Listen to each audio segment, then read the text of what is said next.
This is the brief on AI Decoded. Think of this weekly show as your very own universal translator, taking all that intimidating tech speak and turning it into practical, everyday language for folks without a technical background. First, we need to look at who this is actually for, because their core mission is to make artificial intelligence finally click for non-technical users. Since we aren't all programmers, the show acts as a strict filter for information, which really makes you wonder, if AI systems are so profoundly complex, how accessible can they genuinely be for an absolute beginner? Well, second, we see how the two hosts answer that by aggressively filtering the noise, separating what's actually useful. Imagine spending like $5,000 on this beautifully designed glossy digital brochure for your business. Okay, yeah. And then you immediately lock it inside a safe, throw away the key, and just toss the whole thing into the ocean. Which sounds completely unhinged. Right. But honestly, that is exactly what most independent professionals do with their websites. Welcome to today's deep dive, by the way. Glad to be here. Because, we've all been there. Someone asks for your web address, and you instinctively wince. Oh, absolutely. You say something like, oh, it's a bit outdated right now. Just check my LinkedIn. Exactly. So today, we are pulling from this fascinating stack of tech guides and AI frameworks to, well, fundamentally change that dynamic.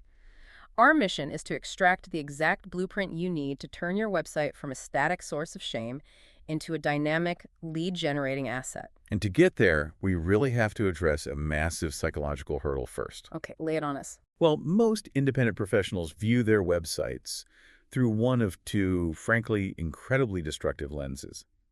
The first is viewing the site as a finite project. Like checking a box. Right. You spent a grueling 3 weeks building it. Or, Yeah. You paid an agency a small fortune, it launches, you pop some champagne, and you mentally check it off your lifelong to-do list. You think it's just done. Which perfectly sets up that second destructive lens, because if it's done, the website quickly becomes this looming source of anxiety. 100%. Because your business naturally evolves, right? Yeah. You add new services, you change your pricing. You target a different demographic. Exactly. But the thought of logging into that back end to update the text is so technically intimidating and honestly financially draining if you have to hire someone that you just avoid it. And then the gap between what your digital storefront says and the reality of your actual business just widens every single month. And that gap is where credibility goes to die. It really is. So the paradigm shift we have to embrace today is treating your website as a living document. It's never finished. It's an organism. Right. An organism that must be regularly updated. And crucially, it has to be maintained by you, the business owner, directly. I can practically hear people hyperventilating at the thought of that. I know. Historically, the whole reason we outsource this is because the back end of, like, WordPress or Shopify looks like the control panel of a nuclear submarine. It's terrifying. You click Update Plugin, and suddenly half your homepage disappears. So we've been conditioned to believe that without a computer science degree, we shouldn't be touching our own sites. But that was entirely true up until about a year ago. Right. See, the historical barrier wasn't that business owners didn't know what they wanted to say. It was that they didn't know how to force the platform to display it. The technical execution. Exactly. Yeah. But modern AI, specifically models like Claude, acts as this great technical equalizer. It completely eliminates the coding barrier. Let's break down exactly how that works, because it's not just generic advice, right? It's not Claude saying, oh, just go to your admin panel and adjust the typography. Far from it. Yeah. The real breakthrough is the hyperspecificity. Yeah. You tell Claude exactly what platform you are using. Like specifically. Yeah, say Squarespace version 7.1. And you describe the specific change you want to make. It generates a step-by-step, completely bespoke manual for your exact problem. Wow. It tells you literally, click on the left-hand navigation menu, look for the design tab, select site And style. it holds your hand through the whole thing. Yes. Click the header text, change the rem value. It's that detailed. It's the difference between someone handing you a dense 1,000-page car manual and saying good luck versus having a master mechanic sitting right there in the passenger seat with you.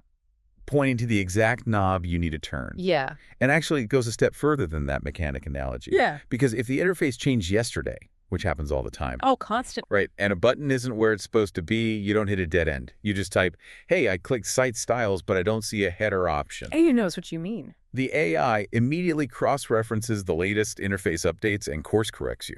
It'll say, they moved that under the font's submenu. Look for the gear icon. That's wild. So it turns a dreaded, expensive technical hurdle into a simple DIY task you can just knock out on a Tuesday afternoon. Exactly. The fear of breaking the internet is gone. You have the power to pop the hood and tinker without destroying the engine. Okay, so we have the power, but what do we actually fix first? Let's talk about the single most crucial element of any digital presence. The words. The words. Content is where so many incredibly smart professionals just stumble. Because of that anxiety we just talked about. Most website copy is written once, usually in a panicked rush right before the site launches, and then never substantively revised again. Let's walk through the anatomy of a bad website. There are 3 specific pages where this failure is most obvious, right? Starting with the home page. What goes wrong there? Cognitive overload. Meaning too much stuff. Way too much. The home page usually tries to do everything all at once. Because the owner doesn't really know how users navigate, they try to shove the entire business into the top of the home page. You've seen this. They introduce the firm, list 14 different services, explain a 5-step operational process, and feature a massive contact form right next to it. There's a zero hierarchy. Right. And when you present a visitor with 20 different pieces of information of equal visual weight, their brain simply shuts down. They bounce. Okay, so say they miraculously survive the homepage. They click over to the About page, hoping to figure out who is actually running this chaotic operation. And they get hit with a dry, third-person resume. John Smith graduated from this university in 2004. And has synergized core competencies. Yes. It completely misses the human element. Independent professionals forget that clients aren't hiring a faceless corporation. They're hiring a human being. Exactly. Yeah. They want to know your philosophy, your narrative, your perspective. Wait, I'm having a realization right now. I'm completely guilty of the third failure. The services page. The services page. I'm thinking about my own projects. My pages literally just list technical deliverables, like we provide 4K video editing, color grading, and audio mixing. Oh, you're listing ingredients. Yes, I'm listing ingredients when the prospective client is just trying to buy a delicious cake. That is a brilliant way to phrase it. And people do that because of imposter syndrome. They feel this need to prove they know the technical jargon of their industry. To sound professional. Right. But the client doesn't care about the ingredients. They care about the outcome. They want to know why your 4K video editing actually matters to their specific business problem. Does it make their brand look more premium? Does it increase their sales? Okay, I see the problem, but let me push back on the AI solution here. If we lean on AI to rewrite our copy, like if I tell an AI to rewrite my About page to be more human, isn't it just going to spit out the most robotic, generic, corporate jargon imaginable? If you treat the AI like a magic 8-ball, yes. Fair enough. If you just type rewrite my homepage, you will get useless, generic garbage. The breakthrough here is in the architecture of the prompt. You aren't outsourcing the thinking. Okay, so you're anchoring the AI to your specific reality. Walk us through the nuts and bolts of that prompt. How do we get the AI to sound like a human? First, you paste your current flawed text into Claude. You tell it, this is my baseline. Right. Then you describe exactly who your ideal client is. It's like age and income. No, not a demographic, a persona. Something like, my client is a stressed-out startup founder who works 80 hours a week. But here is the critical mechanism. Okay. You must tell the AI what that specific client needs to feel before they are willing to reach out to you. What they need to feel. That is fascinating. We rarely think of business transactions in terms of pure emotion. But emotion drives every single purchase. If you tell Claude, rewrite this services page so that a stressed startup founder feels relief, feels they're in safe hands, and feels, I understand how little time they have. It changes the whole tone. It fundamentally shifts the vocabulary. It stops talking about synergizing paradigms and starts writing sentences like, you have enough on your plate, let us handle the operational back end so you can focus on scaling. Wow. It acts as a world-class copywriter, translating your raw skills into emotional resonance. Exactly. Okay, so you're using the AI as this incredibly skilled editor who understands human psychology. But here's a trap we've just set for ourselves, I think. What's that? We spent a few hours using Claude to craft this deeply emotional, high-converting copy. But if the website architecture is completely hidden from Google, we've just built a beautiful billboard in the middle of a desert. Yes, nobody is going to see it. How do we get the roads to lead to it? That brings us to the mechanics of discovery. Good old SEO. Search engine optimization, which honestly sounds like dark magic to most people. We just think of algorithms, backlink building, and paying consultants thousands of dollars a month. It used to be dark magic. But we have to understand how search engines have actually evolved. How so? 10 years ago, Google was basically a digital librarian that just counted words. If your page said Denver accountant 40 times, Google assumed you were the best Denver accountant. Hence the horrible keyword stuffing era. Exactly. But today, search algorithms operate on semantic context. They don't just read the words. They understand the relationships between concepts. So for an independent professional listening right now, how does that change their strategy? It means you don't need to win a global search war for the broad term accountant. You just need to signal incredibly clear, local, and specific intent. Like capturing the person typing small business tax accountant in Denver? Right. That search has a much lower volume, but massively higher commercial intent. The person typing that is actively holding their credit card, ready to hire someone. Yet we see professionals making this almost comical structural mistake all the time. They structure their entire website around their firm's name. Oh, all the time. It's like opening a bakery called Smith & Sons, but never actually putting the word bakery on the sign outside. That is a perfect analogy. You're just hoping people walk by, smell the bread, and guess what you do? Structurally, to a search engine, you are invisible to anyone driving by looking for a bakery. Exactly. They titled their homepage, Welcome to Smith & Sons. To Google, you are just an entity named Smith & Sons that exists nowhere in particular and does nothing specific. So how do we fix this semantic invisibility without reverting back to the robotic keyword stuffing? You bring Claude back into the workflow, you paste the text of your beautifully rewritten emotional homepage, and you give it a new directive. You say, I need to rank for Denver small business accountant. Weave this location and this specific service into the text naturally. And it can do that without sounding clunky. Because AI understands semantic relationships, it doesn't just jam the phrase in. It might add a sentence like, for over a decade, we've helped small businesses across the Denver metro area navigate complex tax landscapes. That reads perfectly to a human. Right. But it gives the Google algorithm the exact geographic and conceptual markers it craves. What about meta descriptions? I know that's a term thrown around in SEO circles a lot. The meta description. It's the 160-character snippet of text that appears right below your page title on the actual Google search results page. So it's like the movie trailer for your website. Exactly. It doesn't necessarily boost your ranking on its own, but it is the sole deciding factor in whether a human being actually clicks your link instead of the guy below you. Okay, so we can use AI for that too. Yes. You can have Claude generate 5 variations of a compelling meta description tailored to your specific audience. Pick the best one and just paste it into your site settings. Okay, let's follow the journey here. The client searched for a Denver accountant. They saw your tailored meta description. They clicked. Yep. They read your emotionally resonant, outcome-focused copy. They are impressed. They want to hire you. Okay. But are they actually reaching out? And this is the metric that separates hobbies from actual businesses, the conversion rate. Right. Out of 100 visitors who read your site, how many actually take an action? Do they call, do they email, or book a consultation? For most professional sites, this number is abysmally low. And it usually has nothing to do with the quality of the professional, right? Not at all. It usually comes down to structural friction. What do you mean by structural friction? The path from the thought, I am interested in this person, to the action, I have contacted this person, is often incredibly muddy. Oh, I see. If a visitor makes the emotional decision to reach out, but then they have to scroll back to the top of the page, find a tiny contact link in a menu, click to a new page, and wait for it to load.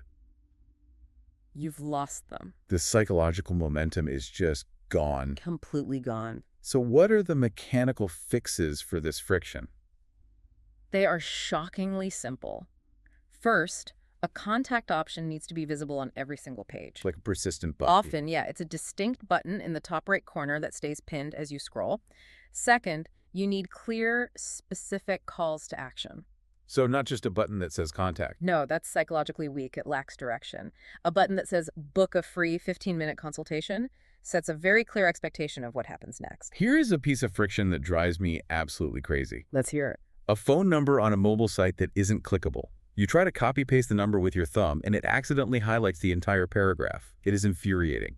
It seems like such a minor annoyance, But Hick's law tells us that the more effort a decision takes, the less likely a user is to follow through. Making a phone number click to dial takes, what, 2 seconds in the back end? Yes, in any modern website builder. But it instantly removes a massive roadblock for mobile users. Absolutely. Another major friction point is the black hole anxiety. Oh, when you fill out a form and you have no idea where it goes. Exactly. When you fill out a generic form online, you have no idea if it goes to a real person or a dead inbox. Adding a simple sentence next to the form that says, "I personally review every inquiry and will respond within 24 hours, completely neutralizes that anxiety. That makes so much sense. I want to talk about the absolute worst offender when it comes to friction, though. I see this all the time with high-end professional services. The massive mandatory intake questionnaire. They put a 20-field form on their contact page trying to vet clients right off the bat. They ask for budget, timeline, business history, and 3 references before you've even spoken to them. It is the ultimate conversion killer. It's like putting a bouncer at the door of a retail store who makes you fill out a comprehensive tax form before you are even allowed to browse the racks. Yes, you haven't even decided if you like their shoes yet, and they're asking for your mother's maiden name. The psychological friction entirely outweighs the buyer's intent. Now, the impulse is understandable. Professionals want to weed out bad leads. Sure. But you are weeding out the great leads, too. Exactly. A contact form should ask for the absolute minimum information required to start a human conversation. Name, email, and maybe a single box for a brief message. That's it. And you do the vetting later. You do the rigorous vetting during the first 5 minutes of the consultation call. Do not make a machine do a human's job. All right, so you've swallowed your pride, you deleted the 20-question form, and optimized everything. You have built this high-converting, easy-to-find, emotionally resonant digital machine. Sounds great. We've done it. We can finally check it off the list, right? Only if you want to watch it slowly decay. We have to return to our opening premise. It is a living document. You have built a beautiful machine, but digital entropy is always waiting. Entropy is the enemy of credibility, because even a perfectly built website will develop massive credibility issues over time simply because the world changes around it. We can look at this through the psychological lens of cognitive trust. Okay, unpack that for us. When a prospective client visits your site, their brain is subconsciously looking for reasons to disqualify you. It's a defense mechanism. That makes sense. When they click a link to your portfolio and get a 404-page not found error, they don't just think, oh, a technical glitch. What do they think? Subconsciously, they think, if this person is so careless that they let their own digital storefront fall into disrepair, how careless are they going to be with my money or my legal case or my taxes? Wow. So digital neglect becomes a direct proxy for operational incompetence. Yes. It's the accumulation of small inconsistencies. Your phone number changes, but you forget to update the footer. Or you stop offering a specific service, but it's still listed on page 3. How about the copyright notice at the bottom of the page that still says 2022? Oh, that's a classic. Or the ultimate graveyard, a latest news blog page that features exactly 3 posts from the month the website launched 4 years ago and hasn't been touched since. It's the digital equivalent of a dusty storefront window. A dead fly on the sill, a smudged pane of glass, a crooked open sign. Exactly. Each speck of dust is minor, but together they scream to the client, "We stopped paying attention to the details a long time ago." Which is the exact opposite impression you want to give right before asking someone for thousands of dollars. Definitely. So how do we combat this entropy? This is why the final piece of the framework is non-negotiable. The 90-minute quarterly review.